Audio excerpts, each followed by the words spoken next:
সহকর্মীদের জন্য আমরা ত্যাগ স্বীকার করতে রাজি হই না, তাহলে মে দিবস উদযাপনের কোনো মানে নাই। শ্রমজীবী কর্মজীবী মানুষের সবচেয়ে গৌরবের দিন মহান মে দিবস।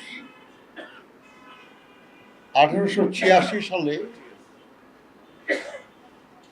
আমেরিকার শিকাগোর হে মার্কেটে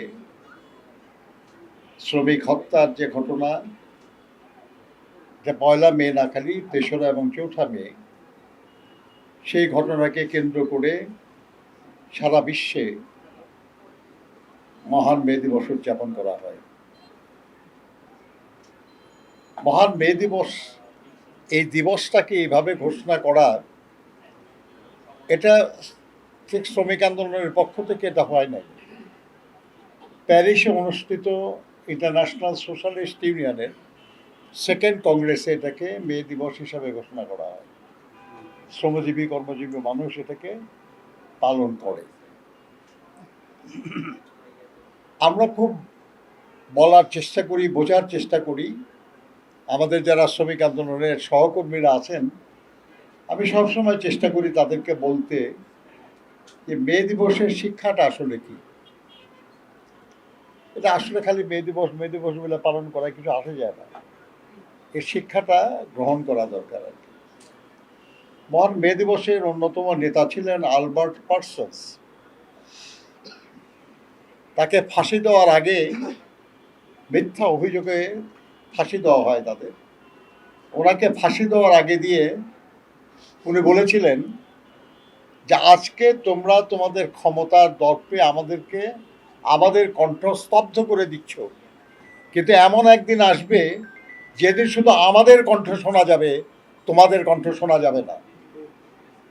তাই হয়েছে।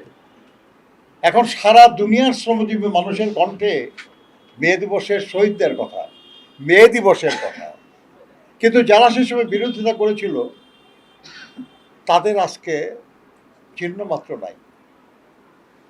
কেউ মনে করলেও তাদেরকে ঘৃণার সাথে তাদের কথা মনে করে।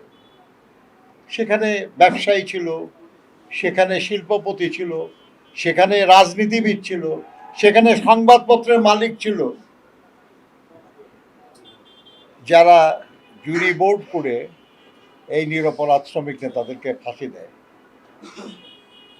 আপনার একজন শ্রমিক নেতা, তাকে উনি গ্রেপ্তার হয় নাই, কিন্তু যখন যারা গ্রেপ্তার হয়েছে তাদের বিচার শুরু হয়েছে, তখন সেই শ্রমিক নেতা নিজে আদালতে হাজির হয়ে গেছে।